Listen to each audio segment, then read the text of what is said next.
Olá, sejam todos bem-vindos ao podcast Mateus Ramos Pro e hoje para o projeto Bíblia em 365, na qual em 365 dias leremos a Bíblia completamente.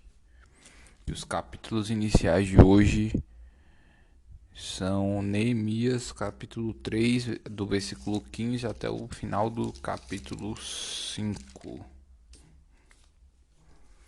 Vamos lá, continuando de ontem, né? A porta da fonte. Reparou? Desculpa. A porta da fonte. Reparou-a Salum, filho de Col-Ozé, maioral do distrito de Mispa. Ele a edificou e a cobriu, e lhe assentou as portas com seus ferrolhos e trancas. E ainda o muro do açude de Selá, junto ao jardim do rei, até aos degraus que descem da cidade de Davi. Depois dele, reparou Neemias, filho de Asbuque, maioral da metade do distrito de Bet-Zur, até defronte dos sepulcros de Davi, até o açude artificial e até a casa dos heróis. Depois dele, repararam os levitas, Reum, filho de Bani, e ao seu lado, Asabias, maioral da metade do distrito de Keila. Depois dele, repararam seus irmãos, Bavai, filho de Enadad, maioral da metade do distrito de Keila.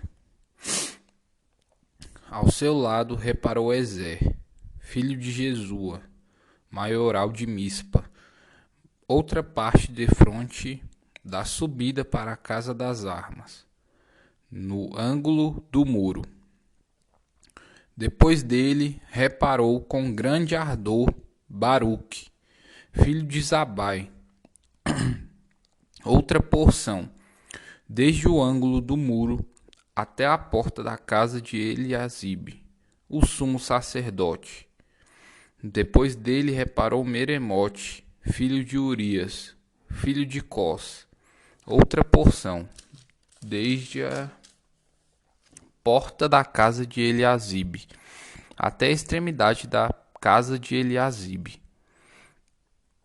Depois dele, repararam os sacerdotes que habitavam na campina. Depois, repararam Benjamim e Assub, defronte da sua casa. Depois deles, reparou Azarias, filho de Maazéias, filho de Ananias, junto à sua casa. Depois dele, reparou Binui, filho de Enadad, outra porção, desde a casa de Azarias até ao ângulo e até a esquina. Palai, filho de Uzai, reparou defronte do ângulo e da torre que sai da casa real superior, que está junto ao pátio do cárcere. Depois dele, reparou Pedaías, filho de Parós, e os servos do templo que habitavam em Ofel, até defronte das portas das águas, para o oriente, e até a torre alta. Depois, repararam os tecoitas outra porção, defronte da torre grande e alta, e até ao muro de Ofel. Para cima da porta dos cavalos, repararam os sacerdotes, cada um defronte da sua casa. Depois deles, reparou Zadok, filho de Imer, defronte de sua casa. E depois dele, Semaías, filho de Secanias, guarda da porta oriental.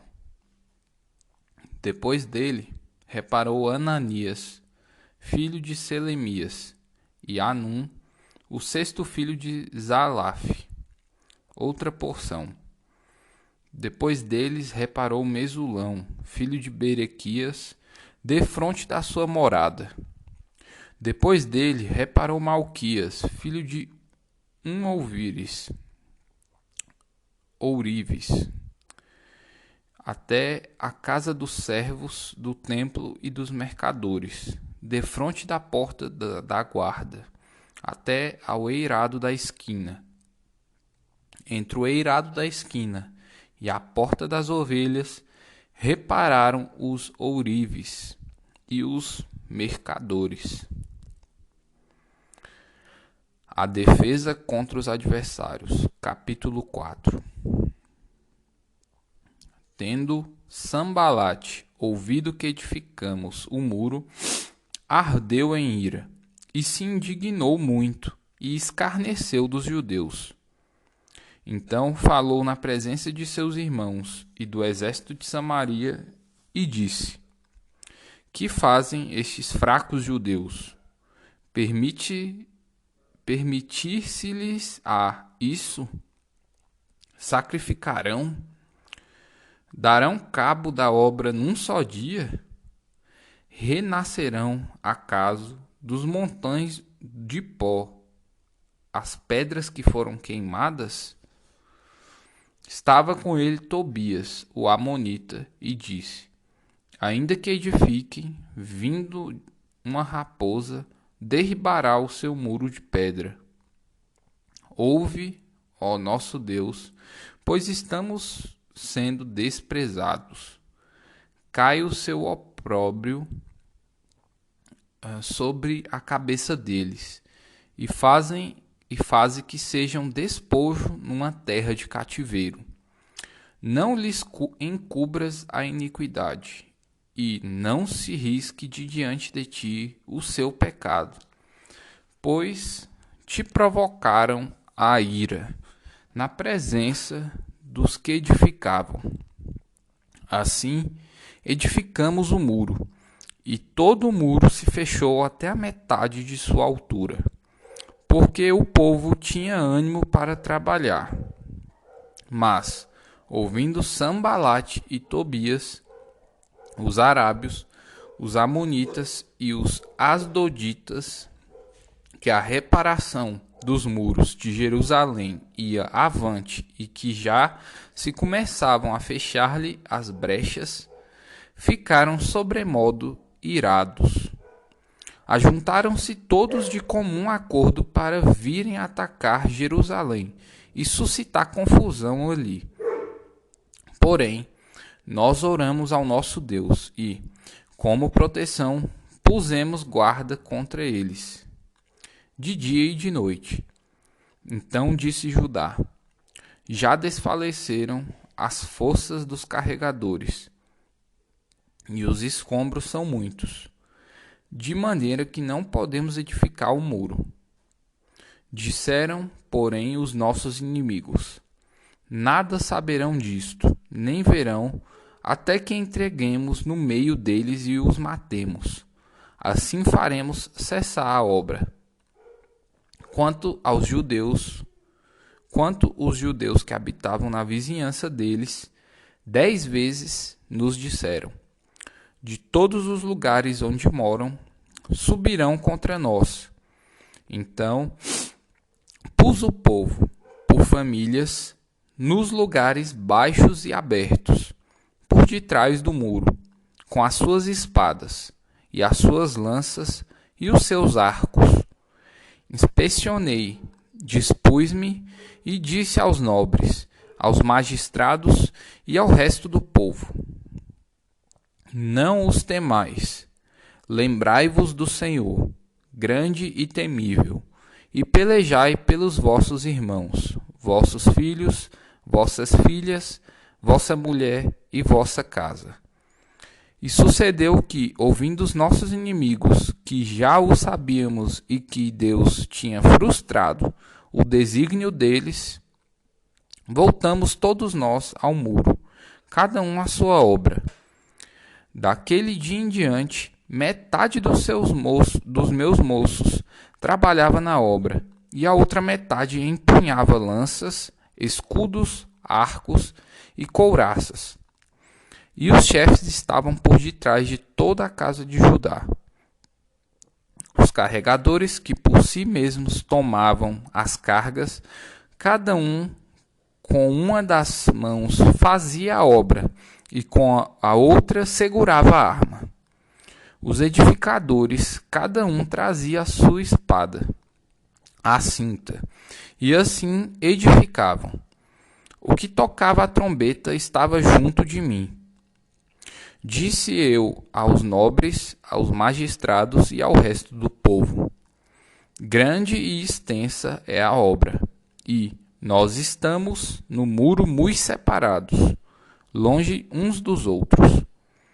No lugar em que ouvirdes o som da trombeta, para ali acorrei a ter conosco. O nosso Deus pelejará por nós.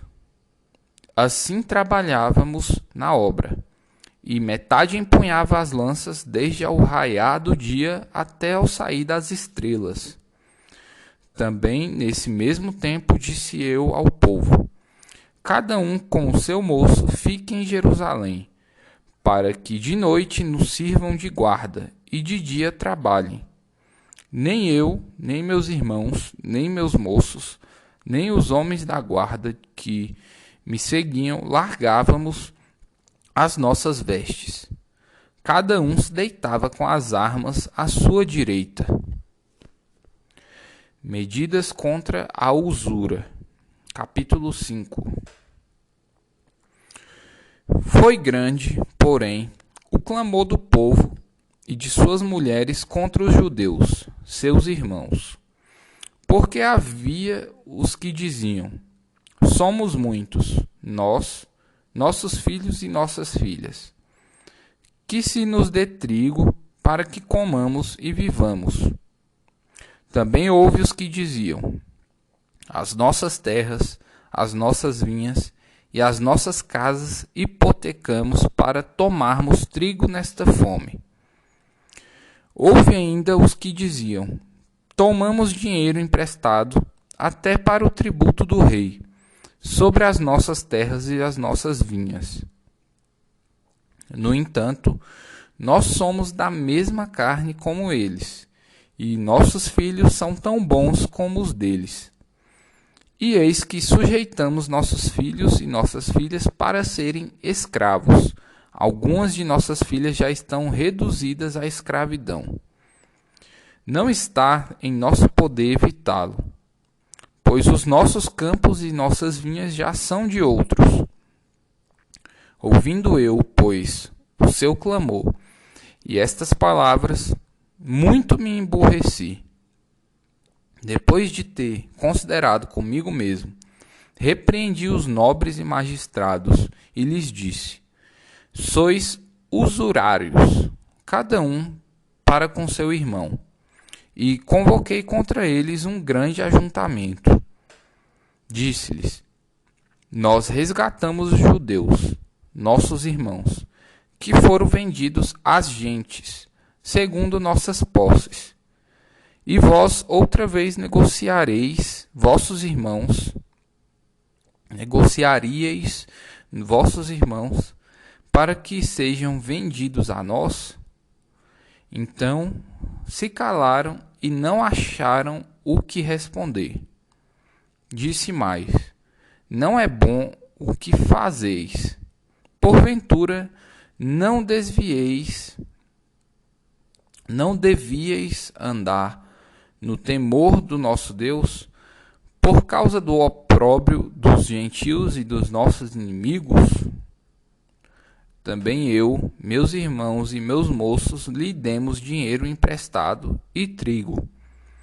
Demos de mão a esse empréstimo. Restituí-lhes hoje, vos peço, as suas terras e as suas vinhas, os seus olivais e as suas casas, como também o centésimo do dinheiro, do trigo, do vinho e do azeite, que exigistes deles. Então responderam: restituir-lhes-emos, e nada lhes pediremos. Faremos assim como dizes. Então chamei os sacerdotes e os fiz jurar que fariam segundo prometeram. O bom exemplo de Neemias, versículo 13. Também sacudi o meu regaço e disse: assim o faça Deus, sacuda de sua casa e de seu trabalho a todo homem que não cumprir esta promessa. Seja sacudido e despojado. E toda a congregação respondeu: Amém. E louvaram ao Senhor. E o povo fez segundo a sua promessa. Também desde o dia em que fui nomeado seu governador na terra de Judá, desde o 20º ano até o 32º ano do rei Artaxerxes, 12 anos, nem eu, nem meus irmãos comemos o pão devido ao governador. Mas os primeiros governadores, que foram antes de mim, oprimiram o povo e lhe tomaram o pão e vinho, além de 40 ciclos de prata. Até os seus moços dominavam sobre o povo. Porém, eu assim não o fiz, por causa do temor de Deus. Antes, também na obra deste muro fiz reparação, e terra nenhuma compramos. E todos os meus moços se ajuntaram ali para a obra. Também 150 homens dos judeus e dos magistrados, e os que vinham a nós, dentre agentes que estavam ao nosso redor, eram meus hóspedes. O que se preparava para cada dia era um boi e 6 ovelhas escolhidas. Também, à minha custa, eram preparadas aves e, de 10 em 10 dias, muito vinho de todas as espécies. Nem por isso exigi o pão devido ao governador, porquanto a servidão deste povo era grande. Lembra-te de mim para o meu bem, ó meu Deus, e de tudo quanto fiz a este povo. Primeira Epístola de Paulo aos Coríntios, capítulo 7, versículo 25 até o 40. Problemas com respeito ao casamento em tempos de tribulação. Com respeito às virgens, não tenho mandamento do Senhor. Porém, dou minha opinião, como tendo recebido do Senhor a misericórdia de ser fiel. Considero, por causa da angustiosa situação presente, ser bom para o homem permanecer assim como está. Estás casado, não procures separar-te. Estás livre de mulher, não procures casamento. Mas, se te casares, com isto não pecas. E também, se a virgem se casar, por isso não peca. Ainda assim, tais pessoas sofrerão angústia na carne, e eu quisera poupar-vos. Isto, porém, vos digo, irmãos, o tempo se abrevia.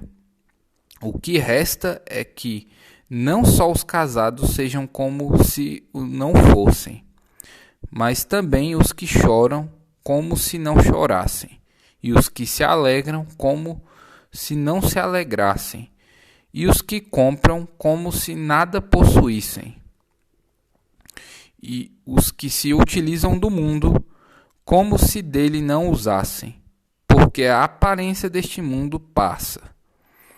O que realmente eu quero é que estejais livres de preocupações. Quem não é casado cuida das coisas do Senhor, de como agradar ao Senhor. Mas o que se casou cuida das coisas do mundo, de como agradar à esposa, e assim está dividido. Também a mulher, tanto a viúva como a virgem, cuida das coisas do Senhor, para ser santa, assim no corpo como no espírito.